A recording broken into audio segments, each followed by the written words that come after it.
नमस्कार विद्यार्थी मित्रांनो, आज आपण इयत्ता 9वी विषय मराठी प्रथम भाषा पद्य क्रमांक 6 या झोपडीत माझ्या ही कविता आज आपण अभ्यासणार आहोत। या कवितेचे कवी आहेत राष्ट्रसंत श्री तुकडोजी महाराज। प्रथम आपण या कवितेच्या कवींचा परिचय करून घेऊया।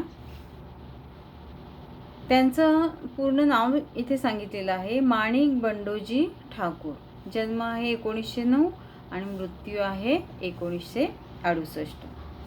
संत कवी आहेत, हे समाजसुधारक आहेत। अंधश्रद्धा, जातीभेद, धर्मभेद यासारख्या समाजविघातक गोष्टींवर हल्ले चढवून त्यांनी देशभक्ती, अहिंसा, आत्मसंयम यांचे पाठ दिले आहेत। गावागावातून गुरुदेव सेवा मंडळे त्यांनी स्थापन केली आहेत। या कार्याबद्दल जनतेने त्यांना राष्ट्रसंत ही उपाधी देऊन त्यांचा गौरव केला। अनुभव सागर, भजनावली, सेवा स्वधर्म, राष्ट्रीय भजनावली इत्यादी पुस्तके त्यांची प्रकाशित आहेत। शिक्षण, भेदाभेद व अस्पृश्यता निर्मूलन, अंधश्रद्धा निर्मूलन, स्वच्छता, सर्वधर्म समभाव याविषयी कळकळीचे आवाहन करणारा व अज्ञानी जनतेला वात्सल्ययुक्त भूमिकेतून लोकशिक्षण देणारा त्यांचा ग्रामगीता हा ग्रंथ खेडोपाडी आदराने वाचला जातो। सुख आणि आर्थिक सुबत्ता याचा काहीही संबंध नसतो, कारण सुख आणि दुःख या मानवी मनाच्या भावना आहेत। लहानशा झोपडीतही शांती सुखाचा अनुभव व आनंद सदैव कसा मिळतो याचे वर्णन या कवितेतून कवींनी आपल्याला सांगितलेलं आहे। आता आपण कविता बघूया। राजा सजी महाली सौखे कधी मिळाली, ती सर्व प्राप्त झाली या झोपडीत माझ्या। आता इथे कवीने काय सांगितलेलं आहे की एखाद्या राजाच्या राजमहालामध्ये जी सुखे मिळाली असतील ती सर्व सुखे मला या झोपडीत मिळालेली आहेत। म्हणजे राजाला राजमहालात जी सुखे मिळतात ती सुखे मला माझ्या या झोपडीत मिळतात। म्हणजे आपल्याला इथे समजते की सुख आणि दुःख हे दोन्हीही मानवाच्या भावना आहेत आणि त्या स्वतःवर अवलंबून आहेत, ते आपल्या मानण्यावर अवलंबून आहे। म्हणून राजाला जी सुखे त्याच्या महालात मिळतात तीच सुखे मला माझ्या झोपडीतही मिळतात।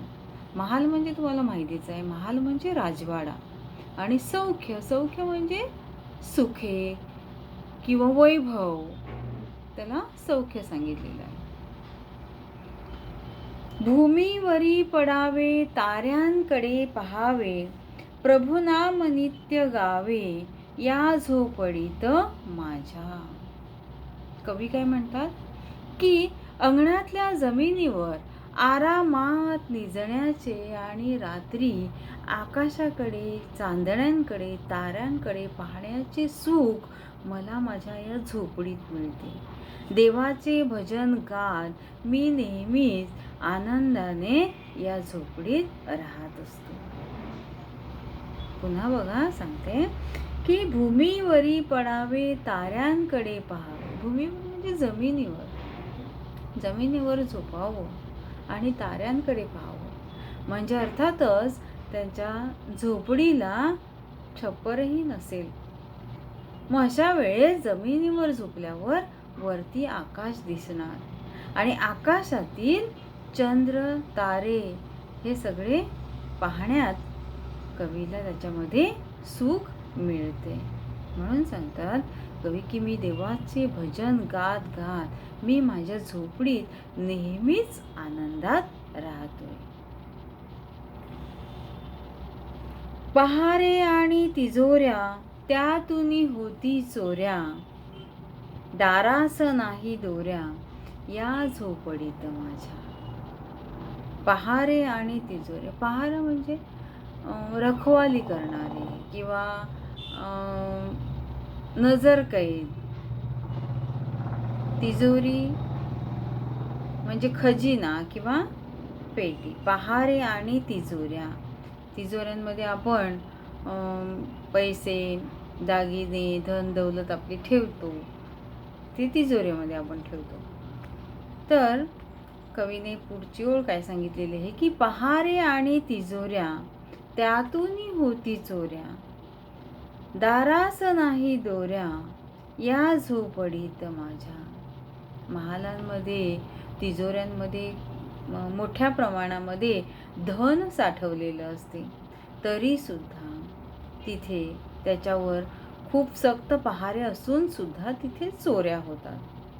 महालामध्ये धन दौलत साठवलेली असते आणि तिथे पहारे ठेवलेले असतात, शिपाई असतात तिथे त्याचं रक्षण करण्यासाठी, आणि तरी सुद्धा महालांमध्ये चोऱ्या होत असतात. परंतु माझ्या झोपडीनं तर दरवाजे सुद्धा नाहीत, तरी सुद्धा म्हणजे माझ्या झोपडीमध्ये चोरी होत नाही. दरवाजे सताड उघडी असतात, कारण चोरण्यासारखं माझ्या झोपडीत काहीच नाही आहे. त्याच्यामुळे मला त्याचं काही टेन्शनच नसतं, भीतीच नसते मला. म्हणजे चोरण्या इतकी दौलत, धन माझ्याकडे नसल्यामुळे माझ्या झोपडीला पहारे नाहीत, असं कवीला इथे सांगायचं आहे. जाता तया महाला मज्जाव शब्द आला. मज्जाव म्हणजे काय? अटकाव, जाण्यास बंदी. भीती न या वयाला या झोपडीत माझ्या. जाता तया महाला मज्जाव शब्द आला म्हणजे राजवाड्यात, महाल म्हणजे राजवाड्यात जाताना परवानगीशिवाय आपण जाऊ शकत नाही. म्हणजे तिथे आपला अटकाव होतो, परवानगीशिवाय आपल्याला जाऊ देत नाही. माझ्या झोपडीत येण्यासाठी तुम्हाला कोणत्याही प्रकारची भीती वाटणार नाही, कारण माझ्या झोपडी सर्व माणसांसाठी खुली आहे. सर्व माणसांचं स्वागत माझ्या झोपडीत होतच राहणार आहे. महालामध्ये तुम्ही जाणार, राजवाड्यात तुम्ही जाणार, तर निश्चितच तुम्हाला तिथे अडवलं जाणार. म्हणजे अटकाव हा शब्द येतो. परवानगीशिवाय तुम्हाला मध्ये जाता येणार नाही. परंतु माझ्या झोपडीत येण्यासाठी तुम्हाला अजिबात भीती वाटणार नाही. झोपडीत सर्व माणसांसाठी खुली राहणार आहे, किंवा झोपडीमध्ये माझ्या सर्वांना स्वागतच आहे. महाली मऊ बिछाने कंदील श्यामदाने आम्हा जमीन माने या झोपडीत माझ्या.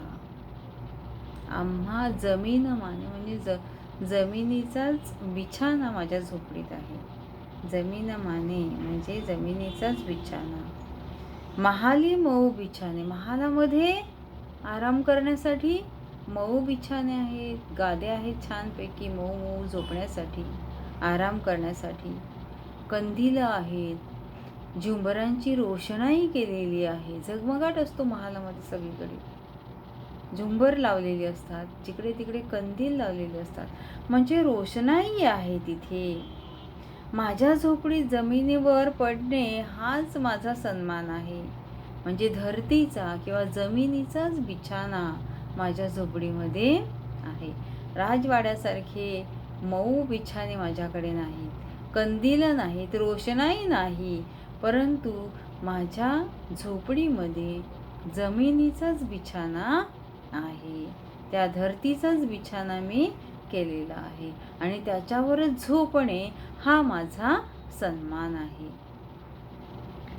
येता तरी सुखे या, जाता तरी सुखे जा, कोणावरी न बोजा या झोपडीत माझ्या.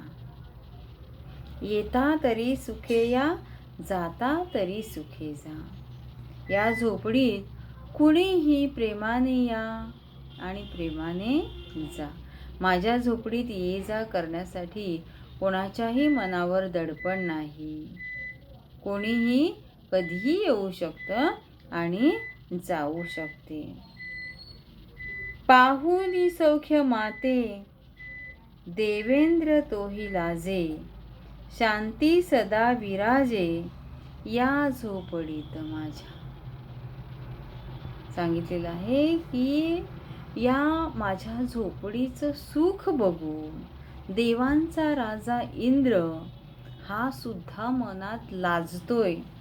माझ्या सुखाचा त्याला हेवा वाटतोय, कारण माझ्या झोपडीत नेहमी सुख शांती नांदत असते.